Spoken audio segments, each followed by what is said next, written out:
Hi, my name's Phil. I like talking about politics. In this video, I'd like to continue my previous discussion on the sentencing lies that Boris Johnson has been coming out with concerning the London Bridge incident this weekend. Now, in this second part, I'll be discussing the political lies and stupidity concerning both the Conservatives and the Labour leaderships this time. But first, if you'd like to see more of my videos, then please subscribe to the channel and click the bell notification icon. So, like I say, this video is going to focus on the political chicanery. And the first thing I'd like to point out was that Boris Johnson was personally warned that there was a significant risk posed in freeing dangerous prisoners who had not been de-radicalised some time ago, and I mean several years ago. So, had you been listening to what Boris Johnson was saying this weekend, you would naturally assume that he'd have been shocked by this, because he's saying, oh, I've always felt that this was a major problem, we need to sort it out. You know, so you would imagine upon hearing this, he'd have sprang into action to order a review, or at least recommend that the Prime Minister at the time order a review. And then, you know, even if that didn't happen, when he became Prime Minister, that should have been on his to-do list to get that done immediately, and then put forward proposals to put an immediate end to these sorts of risky releases. But if you thought that, you would be wrong. In fact, his response was to say that, sorry, there isn't enough money to do this. Now, on a related note, the solicitor for the attacker has also claimed that his client had asked for help in prison to be de-radicalised, but had been declined. Now, I'm not sure how credible that point is, because again, that's a solicitor saying it. Maybe more evidence, more records will emerge over time that adds credibility to that. But it is consistent with the idea that Boris Johnson said that although they seem to be able to find hundreds of billions of pounds to give to the already stupendously wealthy, there isn't enough money for programmes which would safeguard the lives of British citizens, or indeed any citizens that are in Britain at the time. And although the issues that I've discussed in the first video should never really be part of the political arena, Boris Johnson has just made it so. This is absolutely political. When anyone in government says there's no money, that is never the case. Sure, we're not saying that there's always money for everything, of course not. But what they actually mean is that they would rather spend the money on something else. There is money, we give it to them in the form of taxes. They are just spending it on other things. They're prioritising. Now, of course, you can't afford to, everything in the country that the country may benefit from, even for wealthy nations. We get that. But if you choose to give public money to the already wealthy and for nothing in return, then I don't expect that same government to ever say that there isn't enough money for a vital public service. Yes, prioritise between things that are of benefit to the country based on where you think the most benefit is going to come, but not between a benefit and straightforward corruption, namely the awarding of government contracts to party donors. Then there's the issue of monitoring. Now, I don't know the truth from the spin on this just yet, but there was supposed to be some monitoring of this person, and when it comes to monitoring, you are essentially going to boil down to police and police stations in order to carry out this role. Two things that the Conservative government have been reducing. So since 2010, when they came to power, the Conservative government have shut down 600 police stations and reduced the number of police officers by 21,000. Now, Boris Johnson claims to be ready to increase police numbers by 20,000, which would still be a net loss compared to the last Labour government. But even that figure's a lie. When you look at the written proposals, it isn't for 20,000 police officers after all. It's for between 13 and 14,000 police officers, with the rest being staff for other areas within the department, but not police officers. So that's a lie, very much like his 40 new hospitals. Turns out it's no new hospitals, it's 6 refurbished hospitals. A straightforward lie that if you actually read his proposals, you would know were a lie. And even if it were 20,000 police officers, or even 21,000 to make it back up to Labour levels, they would take several years to come through, because you have to train them all up. They would be inexperienced to begin with. So you still wouldn't be replacing like for like. We got rid of 21,000 police officers over time of varying levels of experience and training, and we'll be replacing them with raw recruits. But as I say, we're not. All he's promising is to bring back 2/3 of the police officers that they cut, and all raw recruits.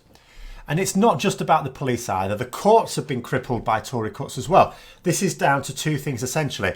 There's a lot of court cases not going ahead, even though there are courtrooms standing empty and judges not hearing any cases, and it's all to save money. And secondly, a computer system was rolled out with so many problems that court hearings ground to a halt as judges weren't able to access the files they needed. The result of this is massive delays in cases being heard. And that means that you've got some people suspected of serious offences, but who aren't and who will be found not guilty, but they're being imprisoned on remand for an excessive amount of time before they're found not guilty. Well, where's the justice in that? But it also means you have got people who are guilty, but perhaps of lesser crimes where they wouldn't be on remand. And they're at large until a court finds them guilty, but remaining at liberty, potentially to commit more crimes. And it also means you've got victims of crimes facing a protracted process where closure keeps being snatched from them because court cases keep being put back, having terrible effects on their nerves. And all of these issues are 100% the responsibility of the Conservatives and a direct result of their policies of slimming down every aspect of government. And I actually don't get it. I don't get it. I understand that people on the left, like me, want a strong government and that people on the right don't, but it doesn't ever make sense to me. The wealthy in society should want the state the most. They have the most to lose from a breakdown in society. Some of the poorest in the country they're living no better than if everything was run by the law of the jungle anyway. There are some lives so desperate that it would be hard to imagine it being any worse for them if we all reverted back to the Stone Age. But those at the top of the pyramid of society should need government more than those at the bottom. Government's the mortar that holds that society together. Those at the bottom don't suffer if those at the top collapse. Then we come to the stupidity of the Labour leadership on this. So there's the lies of the Conservative government, the stupidity of the Labour leadership, not for any fault in what they've said or done as such, but for the naivety. As I've already laid out in this video and the previous one, any political fault here is firmly with the Conservatives, who were in government every step of the way, and all of these actions that led to this incident were as a result of cost-cutting measures. But the Conservatives are seeking to blame Labour and have been painting their leader Jeremy Corbyn as soft on dangerous criminals for some time. This has resonated with the public because whenever Corbyn faces the opportunity to shut these rumours down, he instead just adds fuel to the fire. And this is no different. So when he was talking about it, he questioned the role of the parole board and the probation department. And what he said was all perfectly reasonable. And I agree with the sentiment. And it's the sort of thing that when you have a reasonable investigation, you should be asking. But we are in the middle of a nasty, nasty general election campaign. And we've suffered a fatal attack on our society. People are not in the mood for reasoned discussion. They want action and above all, blame. By saying what he said, the massively unfriendly media are painting Corbyn as someone who would have let this and other criminals out. And they're painting Boris Johnson, who is the guy leading the party who actually let them out, as someone who would have prevented this happening. And I know Corbyn supporters will just blame the biased media again, but this is where we keep going wrong. Yes, the media are biased and particularly nasty towards Corbyn. Is this right? Is this fair? No, but life isn't fair. Get used to it. The way you win is not to wait for life to be fair because you'll be waiting forever. It never is. What you do is you get off your arse, take life by the scruff of the neck and forge your own destiny. If you fail, then you fail by trying, not by whining about fairness. This naivety could cost our society. What Jeremy Corbyn should have done, when asked any question on this, it doesn't matter what the question was, he should have had this stock answer, that this is a terrible tragedy where the man in question was sentenced during a Conservative government, released under a Conservative government, and carried out this act during a Conservative government that has reduced police numbers by 21,000 and shut down 600 police stations. That is it. That is all you say.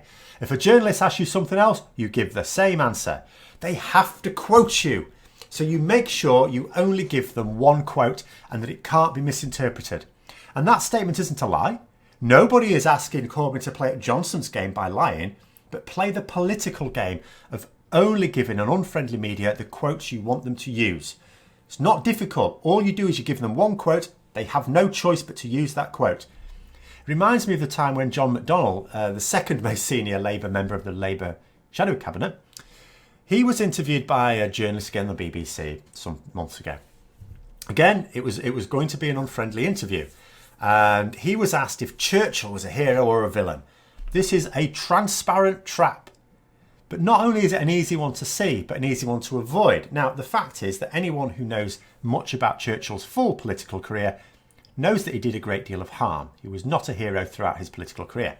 However, he was the very man for the job during the Second World War, for which he is rightly lauded. So, when John McDonnell said he was a villain, which, is not untruthful, he fell into the trap like an imbecile. All he had to say was that Churchill was an absolute hero during the Second World War, who had the good sense to work with Labour MPs to form a government of national unity, and working with Labour completed the greatest political triumph of the 20th century. Would that have been a lie? No. They need to remember that it is only in courts that you need to tell the truth, the whole truth, and nothing but the truth. In politics, just stick to the truth and leave it at that. So what this weekend has demonstrated is that the Conservatives have a total lack of respect for our people. Their willingness to promise people that a system that they created will be improved when in actual fact it will just be worsened, and that the current Labour leadership are too naive to challenge this massive deception. So I hope you found the video interesting. If you did, don't forget to click the like button. If you'd like to support the channel further, then also please click the Patreon link for details.